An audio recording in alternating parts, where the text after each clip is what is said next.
నిజమేనండి. అత్తయ్య మావయ్య వాళ్ళు కూడా అలాగే ఉండేవారంట. వద్దు సావిత్రి, నాన్నగారు వాళ్ళ గురించి అసలేం మాట్లాడొద్దు. మన గతం గురించి ఎవరికీ తెలియకూడదు. అలాగేలేండి. నేను మాత్రం ఎందుకు చెప్తాను?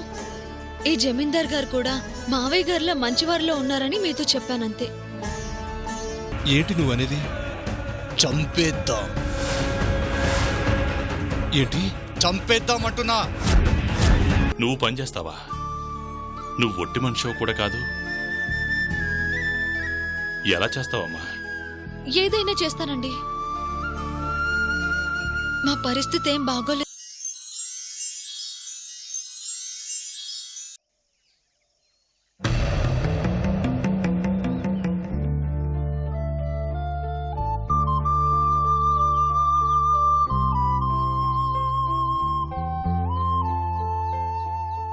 ఇవన్నీ గోడౌన్కి పంపించేసేయండి.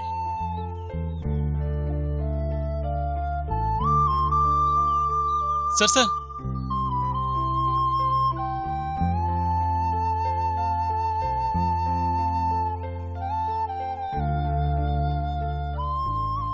ఎవరు బాబు నువ్వు? నమస్కారం అండి. నా పేరు సత్య. మీ అవుట్ హౌస్లో ఉంటున్నాను. ఓ, ఆ అమ్మాయి భర్తవి నువ్వేనా? అవునండి. నీకు బుద్ధుందాయా? భార్యను జాగ్రత్తగా చూసుకోలేనప్పుడు ఎందుకే నీకు పెళ్లి?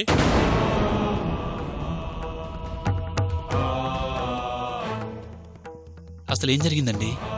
ఆడపిల్ల ఆ విధంగా చిరిగిపోయిన చీర కట్టుకుని తిరుగుతుంది అంటే భర్తగా నీకు సిగ్గనిపించట్లా?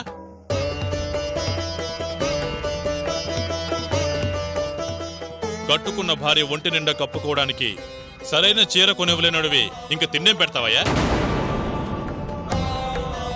తాళిబొట్టు కట్టేసి మగాడినంటూ కాలు రగరేసుకుని తిరగడం కాదు. మగాడంటే ఆడపిల్ల కష్టానికి అడ్డంగా నిలబడే గోళ్లా ఉండాలి, నీలా కాదు. అయినా వచ్చిన జీతం ఏం చేస్తున్నావు? తాగి తందనలాడుతున్నావా? బంగారం లాంటి పిల్లని ఆ విధంగా కష్టపడుతున్నావే, నీకు సిగ్గా లేదయ్యా? అసలే కడుపుతో ఉంది. తనని ఎలా చూసుకోవాలి, ఎంత జాగ్రత్తగా కాపాడుకోవాలి? ఒంటి నిండా బట్ట, కడుపు నిండా తిండి పెట్టలేనప్పుడు ఎందుకయ్యా మీకు ఈ పెళ్లిళ్ళు? కడుపుతో ఉన్న అమ్మాయి నాకేదన్నా పనిస్తారా అని అడిగింది అంటే నువ్వెంత చేతగాని వాడవో అర్థమవుతుంది. నీది ఒక బతికేనా? అది కాదండి. మాట్లాడకు. చూడు, ఆ అమ్మాయి నా విధంగా ఇంకోసారి చూశాను అంటే ఏం చేస్తానో నాకే తెలీదు. భర్త అనేవాడు భార్యని సుఖపెట్టేవాడు కావాలి కానీ భర్తే భార్య కష్టం కాకూడదయ్యా. ఆ అమ్మాయి మంచిది కాబట్టి, మంచి కుటుంబంలోంచి వచ్చింది కాబట్టి నీ గురించి ఒక్క మాట చెడుగా చెప్పలేదు. అలాంటి అమ్మాయిని ఇలాగైనా చూసుకునేది? లేదండి, దాన్ని బాగా చూసుకుంటాను. ఇంకోసారి అలా జరగనివ్వను. కనిపిస్తే చెప్పానుగా, ఈసారిలా మాట్లాడటం ఉండదు. వెళ్ళు. సార్ ఒక్క నిమిషం. ఏంటి? ఈ డబ్బులు అక్కడ పడిపోయి ఉన్నాయి. ఇందాక వాళ్ళకి డబ్బులిచ్చి మాటల్లో అక్కడే మర్చిపోయినట్టున్నాను. Thank you. వస్తాను సార్.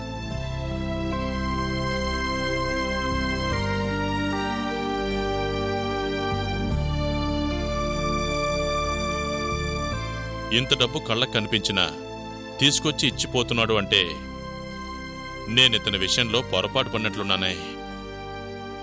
ఈ డబ్బు తను తీసుకెళ్ళినా కూడా నాకు తెలీదు. ఇంత డబ్బు చూసినా తప్పు చెయ్యాలన్న ఆలోచన రాలేదు అంటే మంచోళ్లానే కనిపిస్తున్నాడు. నేనే తప్పుగా అర్థం చేసుకున్నానా?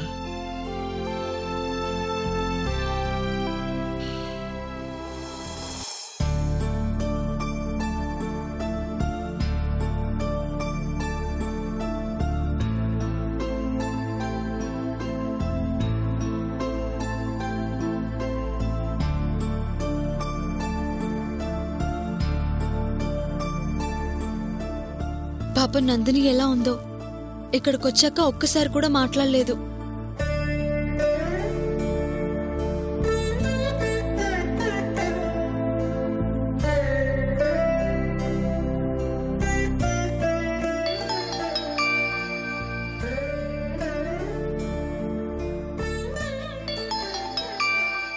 ఏందో మావా తిరిగి తిరిగి ఇసుకొస్తుంది.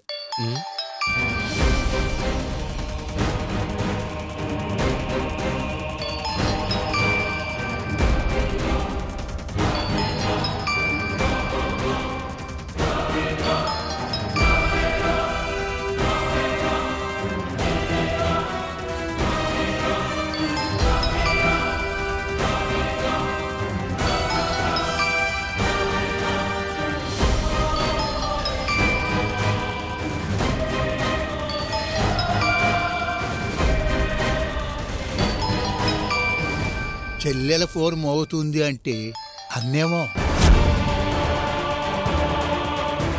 చూడు.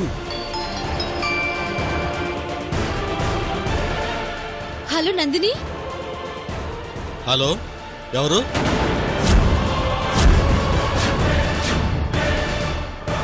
ఎవరు మాట్లాడేది? ఎవరంటే మాట్లాడరేందమ్మా?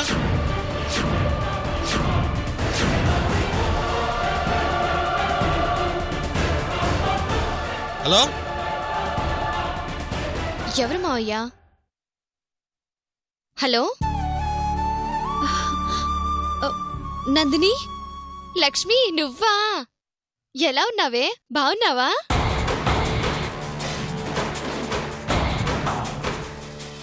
ఇంతకు ముందు ఫోన్ తీసింది బాబాయ్ గారు కదూ? ఆయన మా మావయ్య గారులే. ఎవరమ్మా? ఆ గొంతు ఎక్కడో విన్నట్టుందే. ఇదా? ఇది మా ఫ్రెండ్ మావయ్య, లక్ష్మి.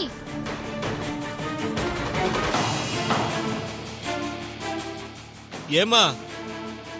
ఏ మా ఎదురుగా మాట్లాడుకున్న ఫ్రెండా?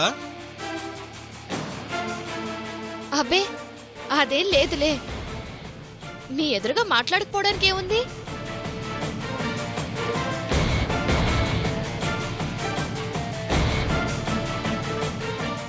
చెప్పవే, ఎలా ఉన్నారు? బాగున్నాను నందిని. మీ అన్నయ్యకి ఓ పని దొరికింది, ఉండటానికి ఓ చిన్న ఇల్లు ఇచ్చారు. అక్కడ ఇబ్బందులేవి లేవుగా?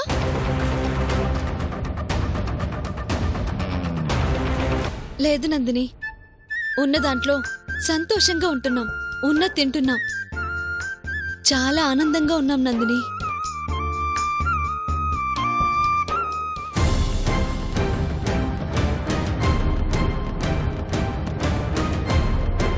పెళ్ళయ్యాక భార్యాభర్తలుగా ఒకరి కోసం ఒకరు కష్టపడ్డం చాలా బాగుంది నందిని. అలసిపోయి వచ్చిన భర్తకి కాఫీ ఇవ్వటంలో ఉన్న ఆనందాన్ని మొదటిసారిగా అనుభవిస్తున్నాను. చెప్పానుగా, కష్టాలు ఎక్కువ రోజులుండవని. ఏం కాదు, అన్నీ అవే సర్దుకుంటాయి. అక్కడ నువ్వు ఎలా ఉన్నావు నందిని?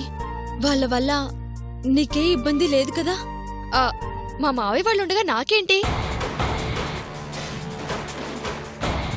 మా అన్నయ్య కనిపించడం లేదని పాపం రాత్రనక పగలనక తిరుగుతున్నారు. ఓ, ఇంకా వాళ్ళు మమ్మల్ని వెతకటం మానలేదన్నమాట. లేదు, అన్నయ్య ఇంకా కనిపించలేదు. ఇంకా అక్కడ నువ్వెందుకు? వచ్చే నందిని, హాయిగా అందరం కలిసిందాం నందిని. తప్పకుండా వస్తాను. మా అన్నయ్య వాళ్ళ గురించి మా మావయ్య వాళ్ళు తెలుసుకున్నాక అప్పుడు నేనే వస్తే బాగుంటుందని, అందుకే ఇప్పుడు రాలేకపోతున్నాను. అర్థమైంది నందిని, వాళ్ళు చేసే ప్రయత్నాలు ఆపితే గాని రావన్నమాట. ఫోన్లో ఎవరు? నందిని అండి. హలో నందిని, నేను మళ్ళీ చేస్తానమ్మా. ఓ అలాగా, సరే సరే, ఉంటానులే. నేను మళ్ళీ రేపు చేస్తాను.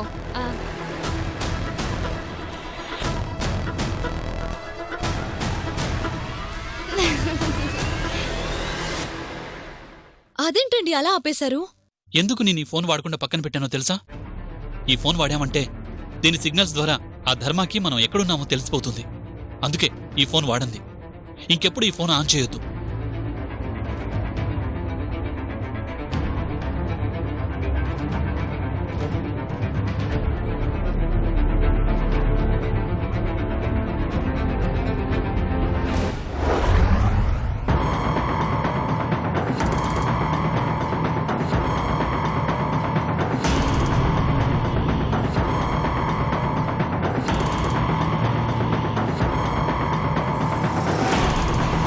ఏం చేశారు?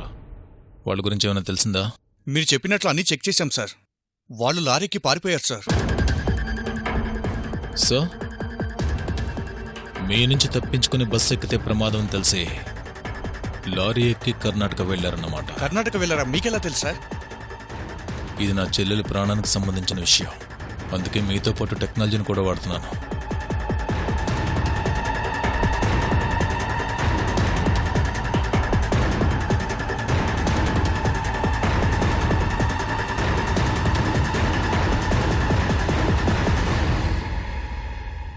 ఇది కర్ణాటక మ్యాప్.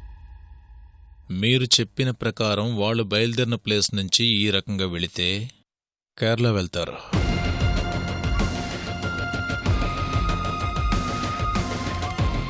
కేరళ వెళ్ళే ఛాన్సే లేదా. అదే ఈ రూట్లో వెళ్తే ఇదంతా హిల్ స్టేషన్.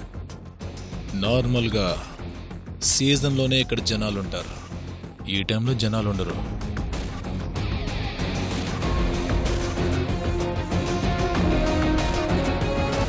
కాబట్టి వాళ్ళు ఈ ప్లేస్లో ఉండడానికే ఛాన్సెస్ ఎక్కువగా ఉన్నాయి. There is a chance. Sir వాళ్ళ ఫోన్ ట్రేస్ అయింది సార్. ఎక్కడున్నారు? కర్ణాటక బార్డర్ దాటాక వాళ్ళు కూర్గులో ఉన్న మడికేశ్వర్ ఏరియాలో వాళ్ళ సిగ్నల్స్ ట్రేస్ అవుట్ అయింది సార్. ఎగ్జాక్ట్ లొకేషన్ ట్రేస్ చేద్దామంటే వెంటనే ఫోన్ సిగ్నల్ కట్ అయింది సార్. గుడ్. నేను గెస్ట్ చేసినట్టుగానే వాళ్ళు కూర్గ్ ఏరియాలో లొకేట్ అయ్యారు. అక్కడ ఎక్కడున్నారో తెలియకుండా ఎలా పట్టుకుంటాం సార్? No problem. వన్స్ వాళ్ళు ఎక్కడున్నారో తెలిసిన తర్వాత దొరకపోవడం అనే క్వశ్చనే లేదు. వాళ్ళని ఎలా పట్టుకోలో చెప్తాను వినండి.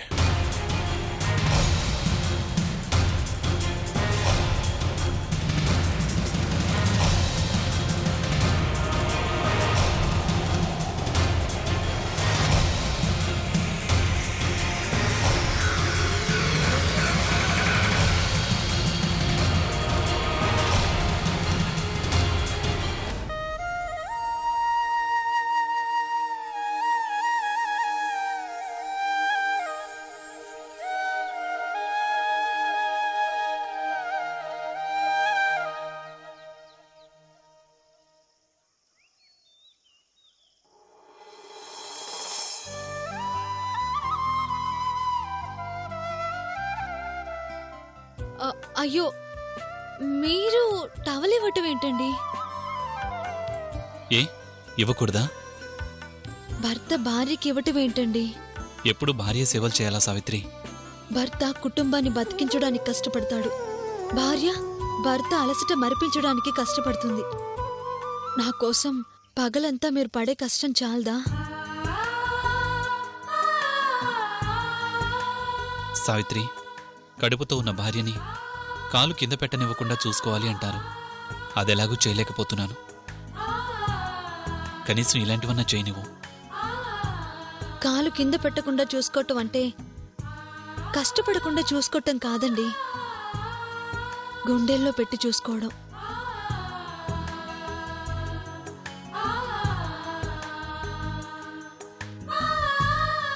నేనిక్కడ ఉన్నంత వరకు నాకేది కష్టం అనిపించదండి.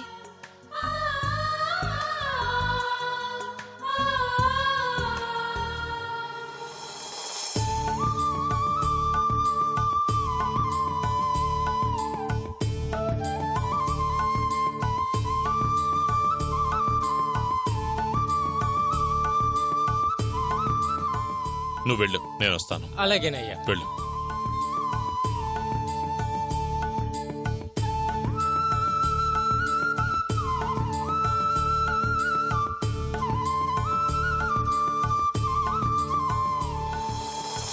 సావిత్రి, కడుపుతో ఉన్నవాళ్ళు టైంకి తినాలి అంటారు.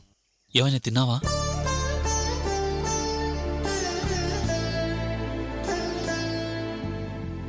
మాట్లాడవేంటి సావిత్రి? అంటే అది ఇంట్లో సరుకులేవీ లేవండి.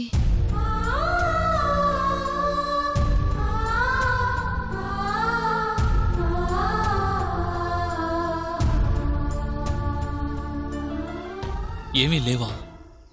మరెలా సావిత్రి? కొద్దిగా రవ్వుందండి. ఉప్మా చేద్దామన్నా దానికి సరుకులేమీ లేవు.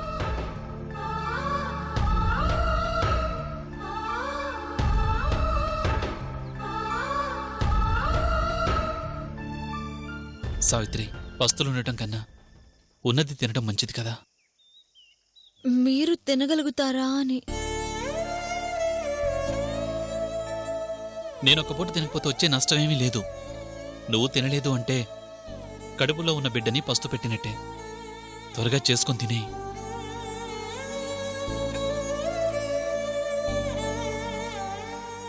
సరేనండి, ఉన్నంతలోనే ఇద్దరం తిందాం. సరే, త్వరగా చెయ్యి.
సావిత్రి, ఆ. నమస్కారం అండి. రండి రండి, నమస్కారం అండి. నమస్కారం. ఆ, కూర్చోండి. పర్లేదు. కూర్చోండి.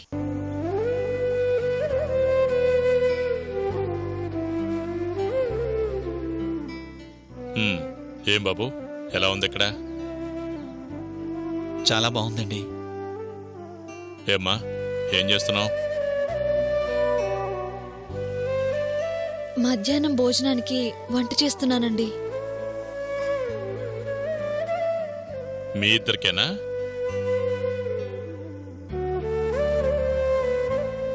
అదేనమ్మా, ఇంటి భోజనం తిని చాలా రోజులైంది.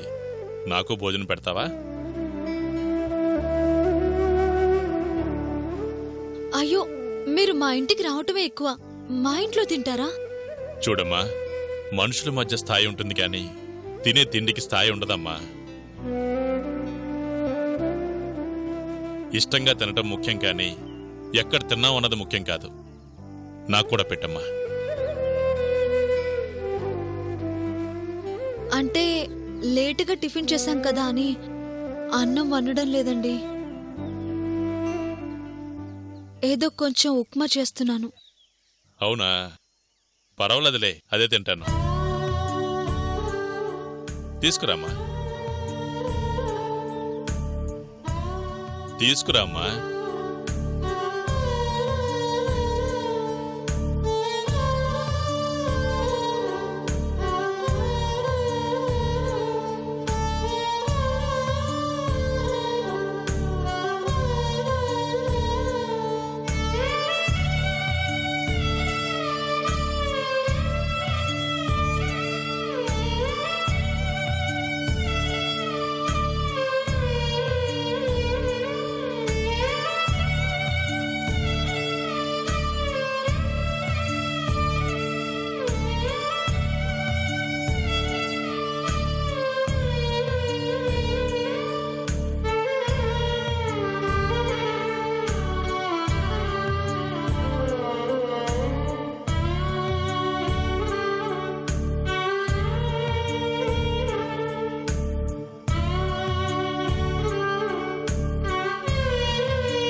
ఏంటమ్మా, ఇందులో పచ్చిమిరకాయలు ఉల్లిపాయలు కనిపించట్లేదు? ఒట్టి మిరియాలే కనిపిస్తున్నాయి. అంటే అది మిరియాల ఉప్మా అని కొత్తగా ట్రై చేశానండి. ఓహో, మ్మ్. సరే సరే, మీరు కూడా కూర్చోండి, కలిసి తిందాం. మీరు మా అతిథిగా వచ్చారు. మీరు తిన్న తర్వాతే మేము. అదిగాక ఇందాకే తిన్నాం, పెద్దగా ఆకలిగా లేదు. ఏం సావిత్రి? అవునండి. మీరు తినండి సార్.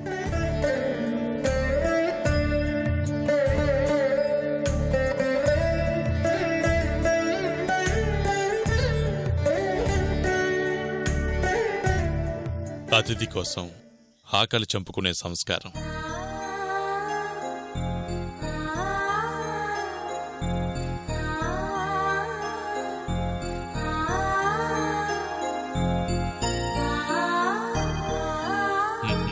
అదేనమ్మా, ఆకలి తీర్చే సంస్కారం అందరికీ రాదు.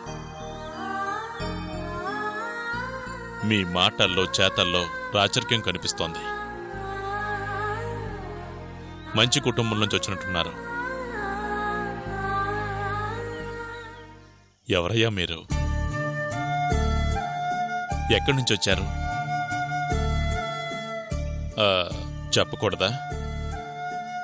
చెప్పడం ఇష్టం లేదా? చెప్పకూడదని కాదండి, సందర్భం వచ్చినప్పుడు తప్పకుండా చెప్తాం. అరణ్యవాసంలో రాముడి రాచరికం, సీతమ్మ గొప్పతనం చెప్పాల్సిన పని లేదు. అర్థమవుతుంది. ప్రస్తుతానికి బ్రతకడానికి పని కావాలి కదా. ఏం చేస్తున్నావు? ఒక ఎస్టేట్లో పనిచేస్తున్నానండి.